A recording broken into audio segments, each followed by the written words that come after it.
Y bien, como cada mañana, aquí para meditar en la palabra de Dios, en la Biblia, ¿no?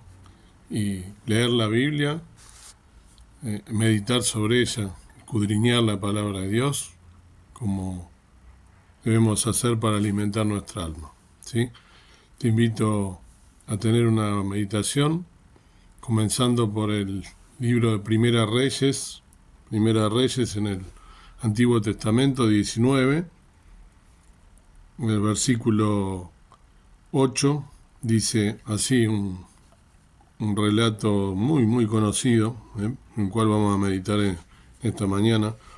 Levantóse pues y comió y bebió y caminó con la fortaleza de aquella comida 40 días y 40 noches, hasta el monte de Dios, Horeb. Y allí se metió en una cueva donde tuvo la noche, y fue a él palabra de Jehová, el cual le dijo: ¿Qué haces aquí, Elías?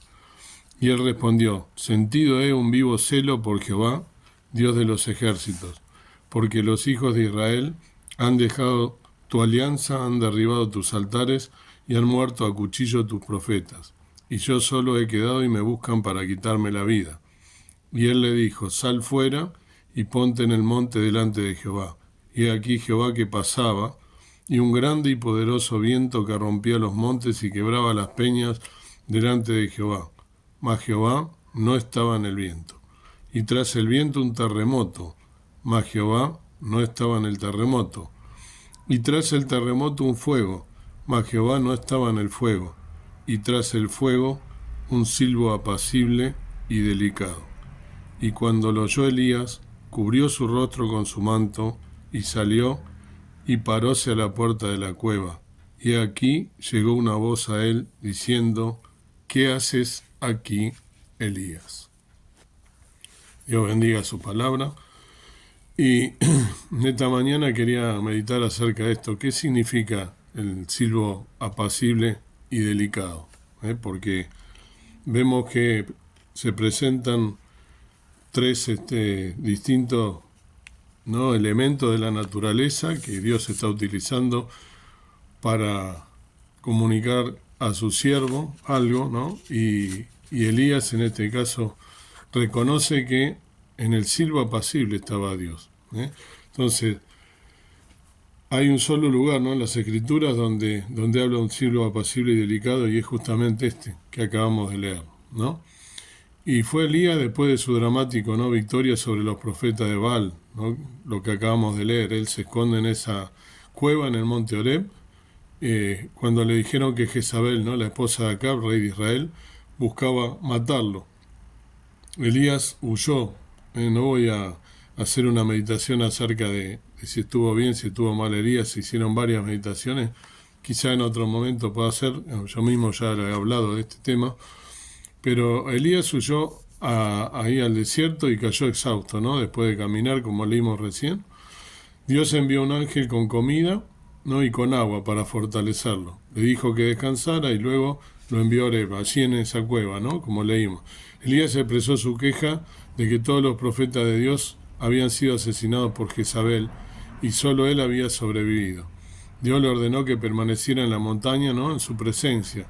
Luego el Señor envió un viento fuerte que rompió las rocas en pedazos. Luego envió un terremoto, como leímos, un incendio, pero su voz no estaba en ninguno de ellos. Después de todo eso, ¿sí?, el Señor le habló a Elías con un silbo apacible y delicado, como leímos recién. El objetivo de Dios, hablando en un silbo apacible y delicado, era mostrarle a Elías que la obra de Dios no siempre tiene que ir acompañada de revelaciones o manifestaciones dramáticas.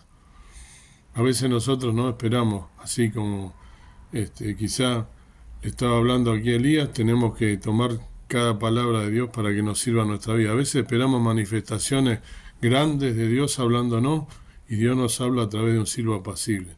Nos habla a través de una voz dulce, melodiosa, a través de su palabra, una meditación de distintas maneras, ¿no? Ahora vamos a ver eso, ¿no?, recordarlo. Pero ¿cuántas veces nosotros erramos, ¿no?, y queremos que Dios se manifieste a través de grandes manifestaciones? Le pedimos a Dios que hable a nuestro corazón y esperamos que se manifieste con gran estruendo, con de una manera tan llamativa y Dios está en el silo apacible. Entonces, entonces le mostró que él no le hace falta, ¿no?, de ninguna manera, que tiene que ir acompañado de revelaciones, manifestaciones dramáticas, ¿no? La manifestación de Dios. El silencio divino no necesariamente significa inactividad divina. Esto lo vemos en el libro del profeta Zacarías, ¿no? Zacarías 4:6 nos dice: entonces respondió y hablóme diciendo: esta es palabra de Jehová a Zorobabel, en que se dice: no con ejército ni con fuerza, sino con mi espíritu, ha dicho Jehová de los ejércitos. Fíjense, ¿no? Nos dice que la obra de Dios no es por el poder ni por la fuerza, sino por el espíritu, ¿no? Dice el Señor de los ejércitos. Esto significa que las manifestaciones de poder no son necesarias para que Dios actúe, a pesar de que a veces lo hace, pero no siempre son necesarias. Es Dios el que va a determinar de qué manera nos va a hablar y se va a manifestar. Porque Él es Dios, no está limitado a una sola forma de comunicarse con su pueblo, con nosotros, con el pueblo de Israel en su momento y hasta el día de hoy, y con nosotros, que somos su pueblo escogido. En otros lugares de la Escritura se dice que se comunica a través de un torbellino. Fíjense que no siempre se comunica de la misma manera. En Job 38:1. Y respondió Jehová a Job desde un torbellino y dijo, y ahí comienza una charla, ¿no?, con Job. Anuncia su presencia por medio de un terremoto, ¿no? También en Éxodo 19:18. Y todo el monte de Sinaí humeaba, porque Jehová había descendido sobre él en fuego, y el humo de él subía como el humo de un horno, y todo el monte se estremeció en gran manera. Y habla con una voz que suena como un trueno también, ¿no? Esto lo pueden buscar después ustedes. 1 Samuel 2:10, o en Job 37:2, ¿no? O en el Salmo 104:7, o en San Juan 29. En el Salmo 77:18, ¿sí? Su voz se compara tanto con un trueno como con un torbellino. Y en Apocalipsis 4:5, fíjense lo que dice, para que veamos que Dios se manifiesta, ¿no?, de distintas maneras, ¿no? Apocalipsis 4:5. En Apocalipsis 4:5 nos dice la palabra de Dios: y del trono salían relámpagos y truenos y voces, y 7 lámparas de fuego estaban ardiendo delante del trono, las cuales son los 7 espíritus de Dios. Dios tampoco se limita a los fenómenos naturales cuando habla, ¿sí? A lo largo de las Escrituras habla repetidamente a través de sus profetas. El hilo común, ¿no?, entre todos los profetas es la frase: así dice el Señor, ¿no? O en la palabra del Señor dice así, ¿no?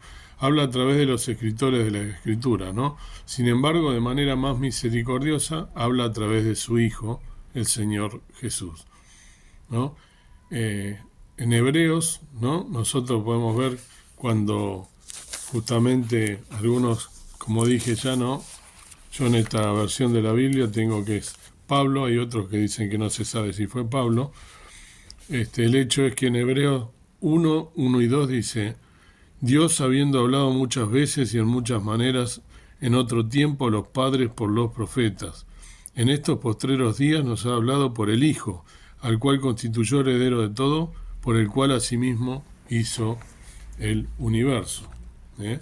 Entonces, fíjense que la diferencia entre Dios hablando a través del trueno y el torbellino y luego a través de un silbo apacible también puede considerarse como una muestra de la diferencia entre las dos dispensaciones de la ley y la gracia. La ley es una voz de palabras terribles y fue dada en medio de un torbellino, ¿no?, de viento, truenos y relámpanos, acompañadas de un terremoto, ¿no? En Hebreos 12, de 18 al 24, ¿no? Nosotros podemos ver eso cuando Pablo está en la cárcel, ¿no? Si no me equivoco, en Hebreos 12, del 18 al 24, dice, ¿por qué no os habéis llegado al monte que se podía tocar y al fuego encendido y al turbión y a la oscuridad y a la tempestad y al sonido de la trompeta y a la voz de las palabras, la cual los que la oyeron rogaron que no se les hablase más, porque no podían tolerar lo que se mandaba? Si bestia tocare al monte, será apedreada o pasada con dardo. Y tan terrible cosa era lo que se veía que Moisés dijo, estoy asombrado y temblando. Mas os habéis llegado al monte de Sión y a la ciudad del Dios vivo, Jerusalén la celestial, y a la compañía de muchos millares de ángeles, y a la congregación de los primogénitos que están alistados en los cielos, y a Dios, el juez de todos, y a los espíritus de los justos hechos perfectos, y a Jesús, el mediador del Nuevo Testamento, y a la sangre del esparcimiento, que habla mejor que la de Abel. Ahí se me chispoteó, como dicen, ¿no? Pensaba que era cuando estaba en la cárcel. No, está hablando, eso obviamente en otro lugar de la Biblia. El tema es que acá está recordando, ¿no? Justamente en lo que había leído antes, ¿no? En Éxodo, cómo el monte de Sión se estremeció, ¿no? A través de un terremoto. Pero el Evangelio es una voz suave de amor, de gracia y misericordia, de paz, perdón, justicia, y el don gratuito de la salvación a través de Cristo. La ley rompe los corazones rocosos de los hombres en pedazos, sacude su conciencia y llena sus mentes con un sentido de la ira ardiente de Dios y el castigo que merecen. Y luego el Evangelio les habla suavemente de la paz y el perdón disponibles en Cristo. Es menos importante cómo Dios nos habla que lo que hacemos con lo que Él nos dice. Dios nos habla más claramente en este día a través de su palabra. Cuanto más la aprendamos, más preparados estaremos para reconocer su voz cuando Él hable, y más probable será que obedezcamos a lo que escuchamos. Dios quiera que puedas en esta mañana vivir esa experiencia, y sea que te hable a través de un silbo apacible o que te hable de alguna manifestación más contundente, más clara, porque como dice ahí en Hebreos, ¿no? Ha hablado de distintas maneras y Dios nos habla por su palabra a través de los profetas de la Biblia, aquellos que la han escrito, que podamos reconocer la voz de Dios, así como lo hizo Elías, a través de ese silbo apacible. Que Dios quiera que podamos vivir esta experiencia de saber escuchar la voz de Dios, de su palabra. Que el Señor te bendiga. Amado Dios, amado Padre Celestial, gracias por este día, gracias por poder meditar en tu palabra. Te pido que nos bendiga, que nos guarde, nos proteja y que podamos escuchar el sonido del silbo apacible o las manifestaciones de tu palabra a través de distintos eventos, de distintas maneras en que tú le hablas a tu pueblo, que podamos ser sabios para saber discernir lo que nos estás hablando, muchas veces claramente, y nosotros nos hacemos los tontos, no queremos entender porque va contra nuestra propia naturaleza o no nos conviene de acuerdo a lo que nosotros pensamos en nuestra carne. Te pido que podamos dejar todas esas cosas que son inútiles, que son pasajeras, que son triviales, que son de aquí, y someternos a tu voluntad, que es lo mejor para nosotros, porque tienes un propósito para nuestra vida, sabiendo que nuestras moradas no son aquí, sino las moradas celestiales.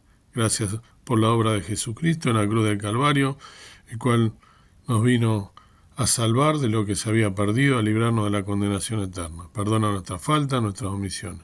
Con acción de gracia dejamos todo en el nombre precioso de nuestro querido Salvador, el Señor Jesús. Amén. Que Dios te bendiga y que puedas experimentar esta palabra tan profunda, y ese silbo apacible, saber escucharlo y saber esperar al Señor y a su manifestación.